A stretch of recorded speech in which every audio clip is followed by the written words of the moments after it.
ఆంధ్రప్రదేశ్ రాష్ట్రంలో తిరుమల తిరుపతి దేవస్థానం అంటే వెంకటేశ్వర స్వామి ఆలయంలో జరిగిన అత్యాచారం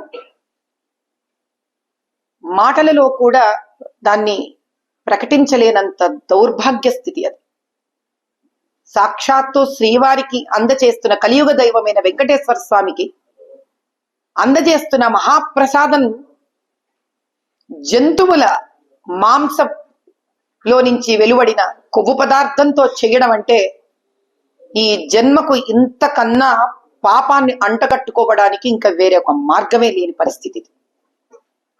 మేమందరం భక్షిస్తూ ఉన్నాం ఈ ప్రసాదాన్ని. ఎందుకంటే ఇంకా అన్ని జంతువుల తిండి తిన్నాక మనుషుల్లాగా తింటున్నామని లేకపోతున్నాను. నేను భక్షించే పరిస్థితికి వచ్చారు అందరూ కలిసి. తెలియకుండా అమాయకత్వంతో అది శ్రీవారి ప్రసాదమని ఇన్ని వేల మంది కోట్ల మంది హైందవుల ఒక నమ్మకాన్ని భక్తిని పెట్టుకొని మోసం చేయదలుచుకున్న ఆ దుర్మార్గులు ఎవరో గాని పరమేశ్వరుడు వాళ్ళకి పుట్టగతులు ఇవ్వడు. వాళ్ళు ఎవరో తేలాల్సిందే.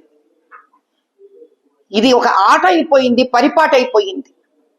ఇలా హైందవుల దేవాలయాలను, వాళ్ళ నమ్మకాన్ని, వాళ్ళ సనాతన ధర్మాన్ని వాళ్ళకి ఇష్టం వచ్చినట్టు, వాళ్లకు తోచినట్టు వాళ్ళు వాడుకోవడం జరుగుతోంది. ఎంత భయంకరమైన పరిస్థితి అంటే శ్రీవారి నగలు దొంగతనాలైపోయాయి, శ్రీవారి మణులు మాణిక్యాలు విగ్రహాలు దొంగతనమయ్యాయి. ఎప్పటి నుంచి? ఆకాశరాజు ఆయన కుమార్తె పద్మావతీదేవిని ఆయనకు వివాహం ఆడడానికి ఇచ్చిన రోజు నుంచి ఆయన ఇచ్చిన బహుమతుల నుంచి ఉన్నాయి. ఎంతో మంది రాజులు వచ్చారు, ఎన్నో బహుమతులు ఆయనకి అర్పించుకుంటూ ఉన్నారు. అసలు ఆ లెక్క ఎవరికీ తెలియదు, ఎన్నున్నాయో తెలియదు. ఈరోజు దేవాలయంలో ఉండిలో నుంచి డబ్బులు ఎగిరిపోతూ ఉంటాయి. ఏమిటి అన్యాయం? 7 కొండలని జప్తు చేసుకోవాలని చూస్తుంటారు. ఎవడబ్బ సొమ్మిది? కలియుగ దైవం ఆయన. కానీ ఈసారి జరిగినది మాత్రం చాలా అన్యాయము, అత్యాచారము. డబ్బు తింటే వీళ్ళు డబ్బు తినే రాక్షసులు అనుకోవచ్చు, కానీ దుర్మార్గంగా స్వామివారికి జంతు మాంసానికి ఇచ్చిన కొవ్వు పదార్థాలు పెట్టి వేల కోట్ల మంది నమ్మకంగా తింటున్న ప్రసాదాన్ని మా వరకు అందేటట్టు చేశారు వీళ్ళు. ఈ శాపం ఊరికే పోదు. ఎవరు చేశారో ఈ శాపం ఊరికే పోదు. కాబట్టి ఇప్పటికైనా మేము ప్రభుత్వాన్ని కోరుకునేది ఒకటే, కేంద్ర ప్రభుత్వాన్ని, అయ్యా ప్రధానమంత్రి గారు, అయ్యా గృహమంత్రి గారు, దీన్ని దయచేసి మీరు ముందు పడండి. దీనికి సిబిఐ ఎంక్వైరీని పెట్టించండి. భారతదేశం సుభిక్షంగా ఉండాలని కోరుకుంటున్నాం. ఈ ప్రసాదం సాక్షాత్ అయోధ్యలోని రామచంద్రుడికి కూడా వెళుతూ ఉంటుంది. ఏమిటి మనకి కర్మ? ఈ మత మార్పుడు పిశాచులతో ఏలబడడం ఏమిటి దౌర్భాగ్యం? చైర్మన్ మన వాడు ఉండడు, ఈవో మన వాళ్ళు ఉండరు.